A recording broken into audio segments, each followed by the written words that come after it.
الحمد لله رب العالمين، والصلاة والسلام على سيد الأنبياء والمرسلين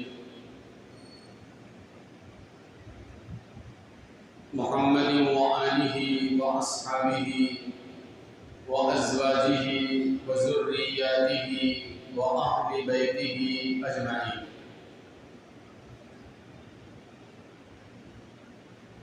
وبارك وسلم تسليما كثيرا كثيرا. أما بعد، قال الله سبحانه وتعالى في كتابه العظيم: أعوذ بالله من الشيطان الرجيم، بسم الله الرحمن الرحيم. محمد رسول الله والذين معه أشداء على الكفار رحماء بينهم تراهم ركعا سجدا يبتغون فضلا من الله ورضوانا سيماهم في وجوههم من أثر السجود ذلك مثلهم في التوراة ومثلهم في الإنجيل. صدق الله العلي العظيم. وقال النبي صلى الله عليه وسلم: أفضل الصيام رمضان بعد شهر الله المحرم، أو كما قال عليه الصلاة والسلام. اللهم صل على سيدنا محمد وعلى آل سيدنا محمد وبارك وسلم. میرے محترم بزرگوں اور دوستوں، قرآن مجید کی اس مقدس آیت کے اندر اللہ تعالیٰ کا یہ ارشاد ہے: محمد الرسول اللہ سید الاولین والآخرین، سرکار دو عالم جناب محمد الرسول اللہ صلی اللہ علیہ وسلم اللہ کے رسول ہیں. والذین معه اشداء علی الکفار، جو ان کے ساتھ ان کے تربیت یافتہ، صحبت یافتہ صحابہ کرام کی مقدس جماعت ہے، وہ کافروں پر بڑے سخت ہیں. رحماء بینہم، اور آپس میں بڑے رحم دل ہیں. تراہم رکعا سجدا یبتغون فضلا من اللہ ورضوانا، تم ان کو دیکھو گے رکوع کی حالت میں اور سجدوں کی حالت میں. یبتغون فضلا من اللہ ورضوانا، وہ لوگ اللہ کا فضل اور اللہ تعالیٰ کی خوشنودی تلاش کرتے ہیں. سیماہم فی وجوہہم من اثر السجود، سجدوں کے تاثیر کی وجہ سے ان سجدوں کے نشانات ان کی پیشانیوں سے ظاہر ہوتے ہیں. ذالک مثلہم فی التوراۃ ومثلہم فی الانجیل، ان صحابہ کرام رضوان اللہ تعالی علیہ اجمعین کی مثال، ان کی خصوصیات، ان کی صفات اللہ تعالیٰ نے تورات میں بھی نازل فرمائی، بیان فرمائی، اور انجیل میں بھی بیان فرمائی. اس آیت میں اللہ تعالیٰ نے صحابہ کرام رضوان اللہ تعالی علیہ اجمعین کی مقدس جماعت جو تھی اس کی صفات ان کی خصوصیات اللہ تعالیٰ نے بیان فرمائی۔ اور حدیث پاک میں اللہ کے نبی صلی اللہ علیہ وسلم نے فرمایا افضل الصیام بعد رمضان شہر اللہ المحرم، رمضان کے روزوں کے بعد، رمضان کے فرض روزوں کے بعد برکت اور ثواب کے اعتبار سے سب سے عظمت والا روزہ شہر اللہ المحرم، اللہ کا مہینہ محرم کے مہینے کا روزہ ہے۔ وہ محرم کے مہینے کی جو 10ویں تاریخ عاشورہ کو روزہ رکھا جاتا ہے۔ حضور پاک صلی اللہ علیہ وسلم پر جب تک رمضان کا روزہ فرض نہیں تھا، اس سے پہلے عاشورہ کا روزہ، یہ محرم کا روزہ آقا صلی اللہ علیہ وسلم پر فرض تھا۔ جب رمضان کا روزہ فرض ہوا تو اللہ کے نبی صلی اللہ علیہ وسلم نے بیان فرمایا کہ بھائی اب رمضان کا روزہ فرض ہو چکا ہے، عاشورہ کا روزہ، 10 محرم کا روزہ جس کا دل چاہے رکھے، جس کا دل چاہے نہ رکھے، رکھے گا تو بہت ثواب، نہیں رکھے گا تو کوئی گناہ کی بات نہیں۔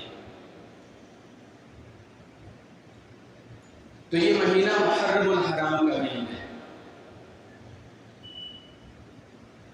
4 مہینے عظمت والے مہینے کہلاتے ہیں، برکت والے مہینے، حرمت والے مہینے۔ وہ 4 مہینوں میں ایک مہینہ محرم کا ہے، دوسرے رجب کا ہے، ذی قعدہ کا ہے، ذی الحجہ کا ہے۔ یہ 4 مہینے شریعت میں بڑی عظمت والے، بڑی برکت والے سمجھے جاتے ہیں، اور زمانے جاہلیت میں بھی ان 4 مہینوں کی عظمت باقی تھی۔ زمانے جاہلیت میں ان 4 مہینوں میں کوئی بھی انسان جنگ نہیں کرتا تھا، جھگڑا نہیں کرتا تھا، قتل و قتال اگر ہو رہی ہے تو ان 4 مہینوں میں بند ہو جاتی تھی۔ تو اللہ کے نبی صلی اللہ علیہ وسلم کے زمانے میں بھی محرم کے مہینے کی بڑی فضیلت تھی، اور آقا صلی اللہ علیہ وسلم کی آمد سے پہلے بھی رمضان کی محرم کی بڑی فضیلت تھی۔ اور اللہ کے نبی صلی اللہ علیہ وسلم جب مکہ مکرمہ سے ہجرت فرما کر مدینہ منورہ تشریف لے گئے تو حضور پاک صلی اللہ علیہ وسلم نے ایک یہودی سے پوچھا، جب وہ عاشورہ کے دن روزے سے تھا، آقا صلی اللہ علیہ وسلم نے پوچھا ما ھذا اليوم، یہ کون سا دن ہے، الذی تصومونہ، یہ کون سا دن ہے کہ جس دن تم لوگ روزہ رکھتے ہو؟ تو اس یہودی نے محمد الرسول اللہ کو جواب دیا ھذا یوم عظیم، یہ بہت عظیم دن ہے، بڑا دن ہے، انجى اللہ موسیٰ وقومہ، اللہ تعالیٰ نے آج کے دن یعنی محرم کی 10 تاریخ عاشورہ کے دن انجى اللہ موسیٰ وقومہ، اللہ تعالیٰ نے موسیٰ اور موسیٰ کی قوم کو فرعون کے ظلم و ستم سے نجات دی تھی۔ وغرق فرعون وقومہ، محرم کی 10 تاریخ عاشورہ کے دن اللہ تعالیٰ نے فرعون اور اس کے تمام لاہ لشکر کو غرق کر دیا تھا۔ یہودی کہنے لگا فَنَحْنُ نَصُومُ، فَصَامَ مُوسَى شُكْرًا فَنَحْنُ نَصُومُ، تو حضرت موسیٰ کی فلاح، حضرت موسیٰ کی کامیابی پر موسیٰ علیہ السلام 10 محرم الحرام کے دن روزہ رکھتے تھے، تو یہودی نے کہا فَنَحْنُ نَصُومُهُ، ہم بھی حضرت موسیٰ کے ماننے والے ہیں، موسیٰ کی موافقت میں ہم بھی آج کے دن روزہ رکھتے ہیں۔ تو اللہ کے نبی صلی اللہ علیہ وسلم نے ارشاد فرمایا فَنَحْنُ أَحَقُّ وَأَوْلَى بِمُوسَىٰ مِنْكُمْ، میں تم سے بھی زیادہ حقدار ہوں کہ میں موسیٰ کی موافقت میں عاشورہ کے دن کا روزہ رکھوں۔ تو حضرت موسیٰ کے زمانے میں بھی محرم کا مہینہ فضیلت والا مہینہ کہلاتا ہے۔ حضرت عیسیٰ کے زمانے میں عاشوراء کا دن بڑی فضیلت والا دن شمار ہوتا ہے۔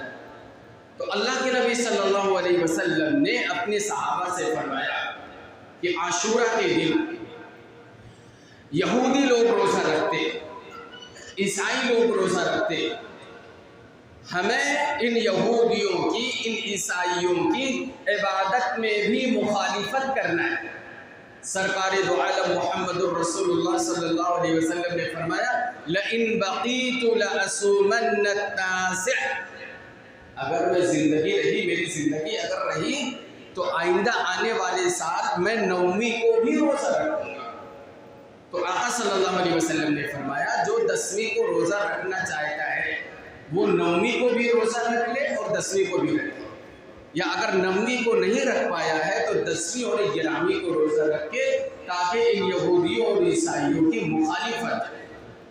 تو یہ محرم کا مہینہ آقا صلی اللہ علیہ وسلم کے زمانے میں عظمت والا تھا، موسیٰ کے زمانے میں عظمت والا تھا، عیسیٰ کے زمانے میں عظمت والا تھا۔ اسی محرم الحرام کی 10 تاریخ کو حضرت حسین رضی اللہ تعالیٰ عنہ کی شہادت کا واقعہ پیش ہے۔ شہادت ایمان کے اندر، اسلام کے اندر بڑی عظیم چیز ہے۔ شہادت ایسی چیز نہیں ہے، ہر ایمان والے کی تمنا ہوتی ہے کہ میری جان، میرا مال، میری عزت، میرے آبرو، میرے اہل و عیال سب اللہ رب العزت کے راستے میں قربان ہو جائے۔ اسی لیے صحابہ کرام کہا کرتے تھے فداء ابی و امی، فدا کا ابی و امی، میرے ماں باپ آپ پر فدا ہو، میری جان آپ پر فدا ہو، میرے اہل و عیال آپ پر اور اللہ رب العزت پر فدا ہو۔ تو محرم الحرام کا مہینے میں حضرت حسین رضی اللہ تعالیٰ عنہ کی شہادت ایک عظیم دن کی شہادت، ایک عظیم قربانی کی یاد دلاتی۔ اللہ کے نبی صلی اللہ علیہ وسلم تو اس شہادت کے لیے اتنی تمنا کرتے تھے، اتنی دعا کرتے تھے، یہ تو ایمان والوں کی معراج ہے کہ ایمان والا شخص اللہ رب العزت کے راستے میں اپنی جان کو قربان کر دے۔ حضور پاک صلی اللہ علیہ وسلم اللہ تعالیٰ سے دعا کرتے تھے، کہتے تھے لَوَدِدْتُ أَنْ أُقْتَلَ فِي سَبِيلِ اللَّهِ ثُمَّ أُقْتَلْ ثُمَّ أُحْيَا ثُمَّ أُقْتَلْ ثُمَّ أُحْيَا ثُمَّ أُقْتَلْ ثُمَّ أُحْيَا ثُمَّ أُقْتَلْ۔ محمد الرسول اللہ رب العزت سے دعا کرتے تھے میں چاہتا ہوں میرے اللہ میں آپ کے راستے میں قتل کیا جاؤں، پھر زندہ کیا جاؤں، پھر قتل کیا جاؤں، پھر زندہ کیا جاؤں، پھر زندہ کیا جاؤں، پھر قتل کر دیا جاؤں، شہید کر دیا جاؤں۔ حضرت عمر رضی اللہ تعالیٰ اللہ رب العزت سے دعا کرتے تھے کہ اے میرے اللہ اللہم ارزقنی شہادۃ فی سبیلی۔ حضرت عمر اللہ تعالیٰ سے دعا کرتے تھے کہ اے اللہ میں آپ کے راستے میں شہادت چاہتا ہوں۔ جس دن، جس وقت حضرت علی رضی اللہ تعالیٰ عنہ کے اوپر قاتلانہ حملہ ہوا اور حضرت علی رضی اللہ تعالیٰ عنہ لہو لہان ہوئے، حضرت علی رضی اللہ تعالیٰ عنہ کی زبان پر بے ساختہ یہ لفظ آیا فزت ورب الکعبہ، رب کعبہ کی قسم میں جو کامیاب ہو گیا۔ تو شہادت کوئی ایسی چیز نہیں ہے کہ شہادت کے اوپر انسان غم منائے، اور جس تاریخ کو، جس دن کو شہادت کا واقعہ پیش آئے انسان پورے مہینے کو غم کا مہینہ اور پوری تاریخ کو غم کی تاریخ قرار دے۔ یہ اللہ کے نبی صلی اللہ علیہ وسلم کے طریقے اور صحابہ اکرام رضوان اللہ تعالیٰ علیہ مجمعین کی سنت اور سیرت کے بالکل خلاف۔ تو اللہ رب العزت نے قرآن مجید کے اندر صحابہ اکرام رضوان اللہ تعالیٰ علیہ مجمعین کی فضیلت بیان فرمائی۔ فرمایا اللہ تعالیٰ نے والسابقون الاولین من المہاجرین والانصار والذین اتبعوهم بإحسان رضی اللہ عنہم ورضوا عنہ۔ سب سے پہلے ایمان میں سبقت کرنے والے انصار و مہاجرین اور جو ان کے ساتھ تھے، اللہ رب العزت انصار سے راضی اور مہاجرین سے راضی۔ اللہ رب العزت نے قرآن مجید میں صحابہ کرام رضوان اللہ تعالی علیہ اجمعین کے بارے میں جو صفات بیان فرمایا رضی اللہ عنہم ورضوا عنہ، اللہ تعالیٰ ان سے راضی ہے اور یہ لوگ اللہ تعالیٰ سے راضی ہیں۔ صحابہ کی صفات اللہ تعالیٰ نے قرآن مجید میں کہیں بیان فرمائی، اولئک هم الراشدون، یہی لوگ تو ہدایت یافتہ ہیں، اولئک هم المفلحون، یہی لوگ تو کامیاب ہونے والے ہیں، اولئک هم المتقون، یہی حضرات تو متقی اور پرہیزگار ہیں۔ کہیں پر اللہ تعالیٰ فرماتا ہے اولئک الذین امتحن اللہ قلوبہم للتقوی لہم مغفرۃ واجر عظیم، اللہ تعالیٰ نے ان کے دلوں کا امتحان لیا اور ان لوگوں کے لیے اجر عظیم کا وعدہ فرمایا۔ پورا قرآن آپ پڑھیے، سورۃ الفاتحہ سے قرآن پڑھنا شروع کیجئے، سورہ ناس پر قرآن کو ختم کیجئے۔ قرآن مجید کے اندر اللہ رب العزت نے ایمان والوں کی جو صفات بیان فرمائی اور ایمان والوں کے لیے جو بشارتیں اللہ تعالیٰ نے قرآن مجید میں بیان فرمائی کہ ان کے لیے، ایمان والوں کے لیے جنت، ایمان والوں کے لیے مغفرت، ایمان والوں کے لیے اللہ رب العزت کا دیدار، ایمان والوں کے لیے ہدایت، ایمان والوں کے لیے سربلندی، ایمان والوں کے لیے فلاح، پورا قرآن آپ پڑھتے ہیں۔ قرآن مجید کے اندر ایمان والوں کی جو صفت بیان کی گئی، ایمان والوں کو جو بشارتیں حاصل ہیں، وہ بشارتیں، وہ بلندیاں، وہ عظمت، وہ کامرانی سب سے پہلے صحابہ کرام کے لیے، سب سے پہلے صحابہ کرام رضوان اللہ تعالی علیہ اجمعین، عالم کے لیے بعد میں، امام کے لیے بعد میں ہے، مفتی اور محدث کے لیے بعد میں ہے، قطب اور ابدال کے لیے بعد میں ہے، ولی اور پیر کے لیے بعد میں ہے۔ سب سے پہلے قرآن مجید کی فضیلت اور بشارت صحابہ کرام رضوان اللہ تعالی علیہ اجمعین کی۔ حضور پاک صلی اللہ علیہ وسلم نے اپنے صحابہ کے بارے میں فرمایا اکرموا اصحابی، میرے صحابہ کا اکرام کرنا، اکرموا اصحابی، میرے صحابہ کا اکرام کرنا۔ جیسے دوست اللہ رب العزت نے محمد الرسول اللہ کو دیے، جیسے وفادار صحابہ اللہ رب العزت نے آقا صلی اللہ علیہ وسلم کو دیے، ویسے دوست نہ موسیٰ کو اللہ نے دیے نہ عیسیٰ کو دیے۔ حضور پاک صلی اللہ علیہ وسلم اپنے صحابہ کے بارے میں پوری امت سے کہا کرتے تھے، اپنی امت سے کہتے تھے اللہ اللہ فی اصحابی۔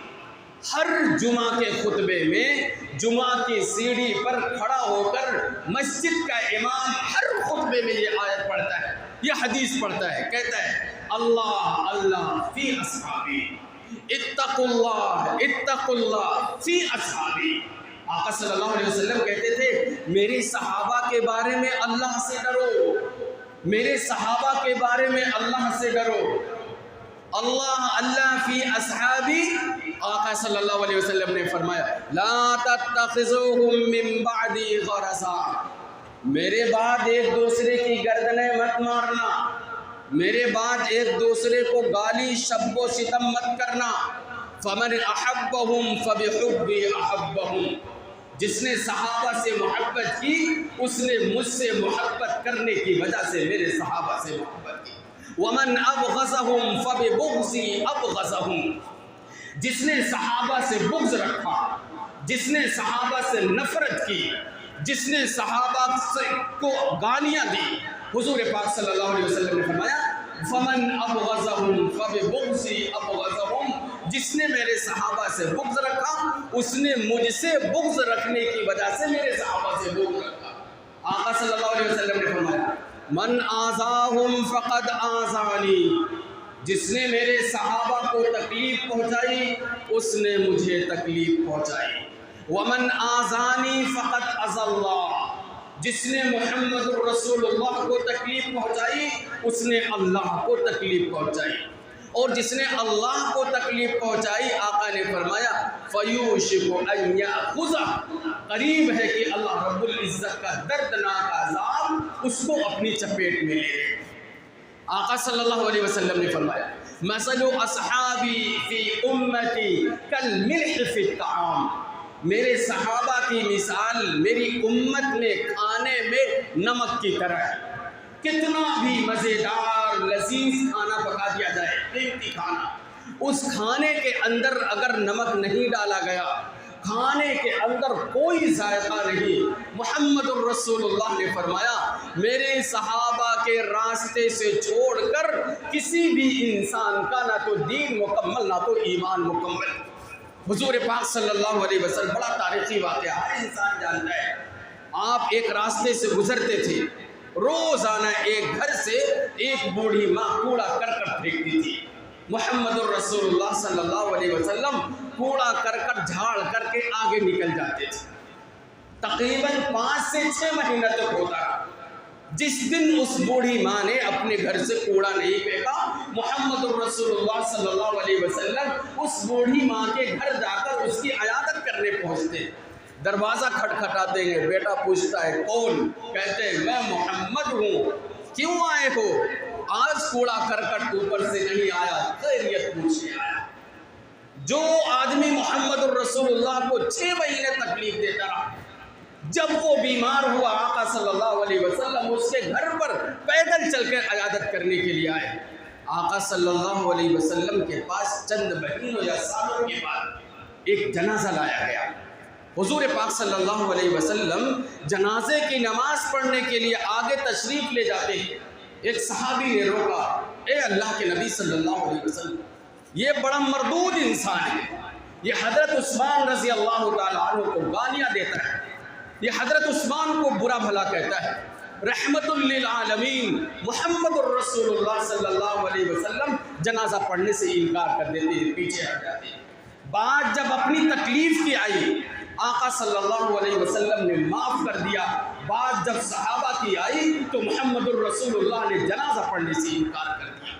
اللہ کے نبی صلی اللہ علیہ وسلم نے فرمایا اذا رأيتم الذين يسبون اصحابي فقولوا لعنت اللہ علی شرکم، جب تم کسی بھی مردود لعین انسان کو دیکھو کہ وہ میرے صحابہ کو گالی دیتا ہے، میرے صحابہ کے بارے میں بغض رکھتا ہے، اپنی زبان سے، اپنے قلم سے، اپنے اعضاء اور جوارے سے محمد الرسول اللہ کے ساتھیوں کو برا بھلا کہتا ہے، تو آقا صلی اللہ علیہ وسلم نے فرمایا اشاروں میں کام مت کرنا، اشاروں میں کام مت کرنا۔ اذا رأيتم الذين يسبون اصحابي فقولوا لعنت اللہ علی شرکم، ڈنکے کی چوٹ پر کہنا، تمہاری اس شرارت پر، تمہاری اس خباثت پر، روئے زمین پر سب سے لعین اور مردود انسان ہو، تم پر اللہ کی لعنت ہو، تم پر انبیاء کی لعنت ہو، تم پر رسول کی لعنت ہو، تم پر ملائکہ کی لعنت ہو، دنیا میں بسنے والے تمام انسانوں کی لعنت، جو محمد الرسول اللہ کے ساتھی صحابہ کرام رضوان اللہ تعالی علیہ مجمعین کی ذات پر بغض اچھالتا ہو یا گالی دیتا ہو۔ اللہ کے نبی صلی اللہ علیہ وسلم فرمانے لگے میرے اوپر ایمان لانے والے میرے صحابہ، انہوں نے میری زندگی کے اندر ایک مٹھی جو اگر اللہ کے راستے میں خرچہ کیا ہو، ایک حدیث میں آتا ہے آدھا مٹھی جو، اور ایک حدیث میں ہے ایک مٹھی جو، آقا نے فرمایا میرے صحابہ نے اللہ کے راستے میں اگر آدھا مٹھی جو خرچ کیا ہے، میری امت کا کوئی بھی انسان احد پہاڑ کے برابر اللہ کے راستے میں سونا خرچ کر دے گا، تب بھی ان کے مقام و مرتبے کو نہیں پہنچ پائے گا۔ صحابہ کرام اللہ کے نبی صلی اللہ علیہ وسلم پر جان نثار اور فدا ہونے والے صحابہ، یہ عاشقوں کی جماعت تھی، عشاق کا مجمع تھا۔ بہت سارے راہنجار اللہ اور رسول اللہ کے دشمن کہتے ہیں نا کہ محمد صلی اللہ علیہ وسلم کے زمانے میں صحابہ تو ایمان لائے تھے، محمد کے زمانے میں صحابہ محمد کے دوست ایمان لائے تھے، مگر آقا صلی اللہ علیہ وسلم جب اس دنیا سے وصال فرما گئے، پردہ فرما گئے، تو صحابہ کرام رضوان اللہ تعالی علیہ مجمعین، اللہ تعالیٰ کی پناہ چاہتا ہوں معاذ اللہ، کہتے ہیں 3 کے علاوہ بقیہ سب دین سے پھر گئے۔ یہ اللہ کے نبی صلی اللہ علیہ وسلم کے صحابہ پر نقص نہیں ہے، یہ اللہ کے نبی صلی اللہ علیہ وسلم کی ذات اقدس پر نقص ہے۔ وہ کہنا چاہتے ہیں محمد صلی اللہ علیہ وسلم کی صحبت کی تاثیر محمد کے ساتھیوں میں زیادہ دن تک نہیں رہے گی۔ آپ اپنے گھر میں روزانہ چائے بناتے، ہیٹر اور چولہا چالو کرتے، برتن رکھتے ہیں، اس برتن کے اندر پانی اور اس کے بعد اس میں دودھ ڈالتے ہیں، شکر ڈالتے ہیں۔ دودھ، شکر، پانی ڈالنے کے بعد جیسے ہی اپنے ہانڈی کے اندر چائے کی پتی ڈالتے ہیں، چائے کی پتی پانی اور دودھ کے تاثیر کو بدل دیتی ہے۔ دنیا کا نکمہ انسان بھی کہتا ہے چائے کے اندر تاثیر ہے، لیکن کہتا ہے کہ محمد الرسول اللہ کی صحبت کے اندر تاثیر نہیں ہے۔ اللہ کے نبی صلی اللہ علیہ وسلم جس وقت آپ نے اعلان کیا تھا وادی صفا کی پہاڑی پر چڑھ کر آپ تنہا تھے، مکہ مکرمہ سے آپ ہجرت فرماتے ہیں، تقریباً 115 لوگ مکہ مکرمہ میں آپ کے ساتھ ہجرت فرماتے ہیں۔ آپ مدینہ منورہ تشریف لے جاتے ہیں۔ 1 ہی سال کے بعد غزوہ بدر 313 صحابہ شامل ہوتے ہیں۔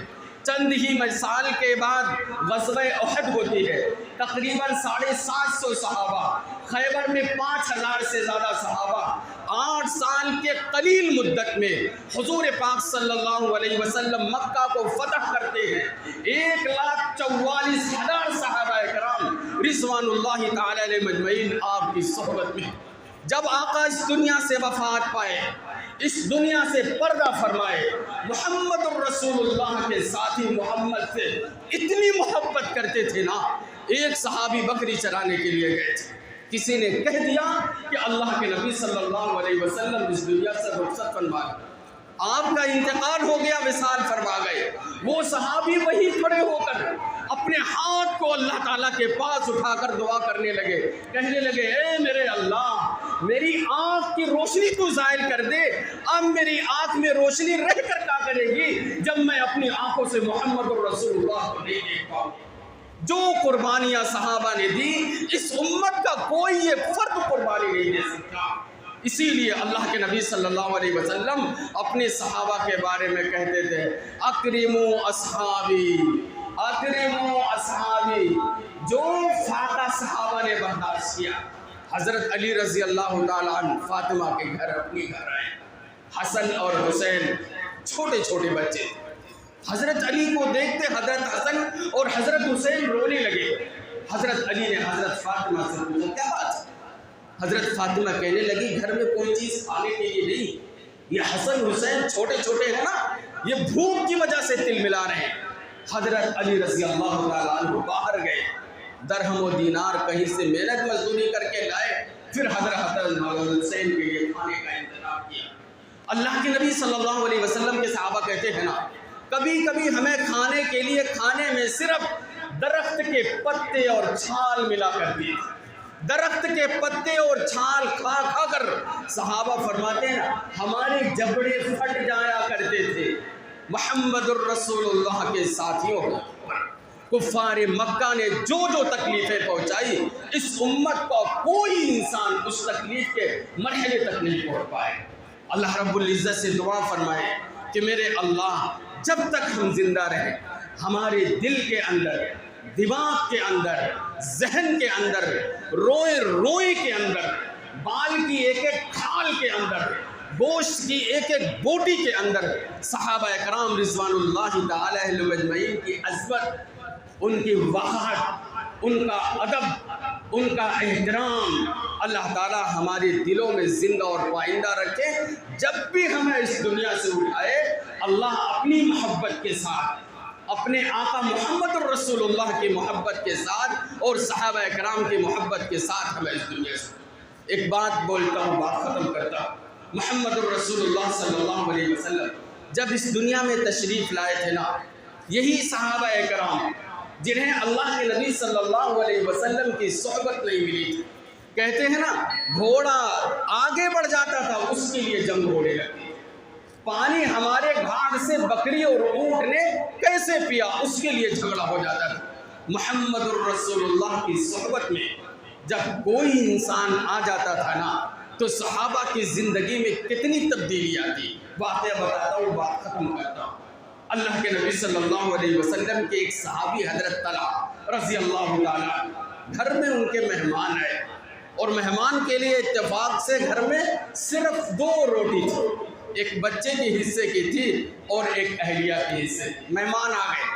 حضرت طلحہ رضی اللہ تعالیٰ عنہ فرماتے ہیں کہ اللہ کے نبی نے فرمایا من کان یؤمن باللہ والیوم الآخر فلیکرم ضیفہ، جو اللہ پر یوم آخرت پر ایمان رکھتا ہے اس کو چاہیے کہ اپنے مہمانوں کی مہمان نوازی کرے. اپنی اہلیہ سے فرمانے لگے کھانا تو بس تھوڑا ہی ہے بچوں کے لیے، نہ میرے لیے نہ مہمان کے لیے، لیکن مہمان کی مہمان نوازی کرنا ہے. اہلیہ نے کہا ٹھیک ہے آپ دسترخوان لگائیے، میں کھانا گھر سے لاتا. 1 روٹی یا تقریباً 2 روٹی رہی ہوگی. حضرت طلحہ فرماتے ہیں اپنی اہلیہ سے جب دسترخوان لگ جائے گا کھانا تم دے دینا، میں دسترخوان پر کھانا لگا دوں گا. جیسے ہی وہ مہمان اپنا ہاتھ روٹی کے لیے بڑھائے گا فوراً چراغ گل کر دے. اندھیرے میں بھی اپنا ہاتھ دسترخوان پر بڑھاؤں گا صرف نقل کرنے کے لیے، میں روٹی نہیں کھاؤں گا. اندھیرے میں میرے مہمان کا پیٹ بھر جائے گا. کہتے ہیں محمد جس دنیا سے گئے صرف 3 لوگ ایمان والے تھے، بقیہ تمام صحابہ ایمان سے خارج ہو گئے تھے. اللہ کی پناہ چاہتا ہوں یہ تبدیلی محمد الرسول اللہ کی صحبت کی وجہ سے ہے. صحابی اسے کہتے ہیں جنہوں نے ایمان کی حالت میں اللہ کے نبی محمد الرسول اللہ صلی اللہ علیہ وسلم کی زیارت فرمائی اور ایمان ہی کی حالت میں ان کا انتقال ہوا ہو. وہ انسان اس روئے زمین پر نبیوں کے بعد سب سے مقدس ترین انسان ہے، چاہے اس کی زندگی میں ایک حدیث کی روایت ہو یا نہ ہو، چاہے اس کی زندگی میں ایک دن کی نماز ہو یا نہ ہو. جس نے ایمان کی حالت میں اللہ کے نبی صلی اللہ علیہ وسلم کی صحبت اختیار کر لی، ایمان کی حالت میں انتقال فرما گیا، وہ رضی اللہ عنہ ورضوا عنہ. وہ صحابی اللہ رب العزت ہمیں صحابہ کرام رضوان اللہ تعالی علیہ اجمعین کی عقیدت اور محبت مرتے دم تک کرنے کی توفیق عطا فرمائے. وآخر دعوانا الحمدللہ. ایک مختصر اعلان فرمائے. یہ صفا مسجد بائی پاس کے پاس جو صفا مسجد ہے عمار گارڈن تقریباً وہاں تنظیم علماء ائمہ ممرہ شہر کے تمام علماء ائمہ کی ایک تنظیم ہے، اس کا وہیں پر دفتر ہے. اس دفتر میں 8 جولائی کو 3 بجے سے لے کر 5 بجے تک ہمارے وہ بچے جو 10ویں 12ویں پاس کر چکے ہیں وہ کسی جاب کی تلاش میں ہیں اور جاب ان کو ملتا نہیں یا جاب حاصل کرنے کے لیے جاتے ہیں تو ان بچوں کو خاطر خواہ ٹریننگ کا یا انٹرویو کا طریقہ نہیں معلوم. تنظیم علماء ائمہ نے 8 جولائی سے 3 سے لے کر 5 روزانہ 2 گھنٹہ ٹریننگ یافتہ ٹیچر کو بلا کر کے وہاں پر ایسے بچوں کو ٹریننگ دلائیں گے تاکہ کہیں بھی یہ جاب لینے کے لیے جائے تو آسانی سے جاب مل جائے. بچوں سے درخواست کی جاتی ہے، آپ سے بھی درخواست کی جاتی ہے زیادہ سے زیادہ بچے جو جاب حاصل کرنا چاہتے ہیں 8 جولائی کو 2 سے 3 کے درمیان عمار گارڈن صفا مسجد کے پاس بھیجنے کی کوشش کریں.